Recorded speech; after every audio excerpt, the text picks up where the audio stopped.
بسم اللہ الرحمن الرحیم۔ السلام علیکم ورحمۃ اللہ وبرکاتہ۔ میں ہوں سید عاشق حسین اور آپ دیکھ رہے ہیں اسلامک نالج۔ آج کی اس ویڈیو میں بات کریں گے خواب میں پستہ دیکھنا کیسا۔ تو اس کی مختلف صورتیں ہیں۔ حضرت سیدنا ابن سیرین رحمۃ اللہ تعالی علیہ نے ارشاد فرمایا کہ اگر کوئی شخص خواب میں پستہ دیکھتا ہے تو یہ اس بات کی دلیل ہے کہ ایسا آدمی مال و دولت پائے گا، اور اگر کوئی شخص خواب میں دیکھے کہ اس کے پاس پستہ مغز ہے تو یہ اس بات کی دلیل ہے کہ ایسا آدمی بخیل آدمی سے نفع حاصل کرے گا۔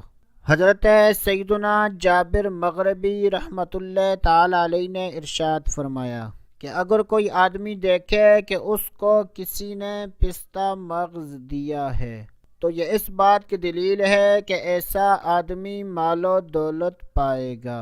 اللہ عز و جل سے دعا ہے کہ اللہ عز و جل ہمیں اچھے خواب دیکھنے، برے خوابوں سے بچنے کی توفیق عطا فرمائے۔ تو دوستو ابھی کے لیے اتنا ہی، اگلی ویڈیو تک اجازت، اللہ حافظ۔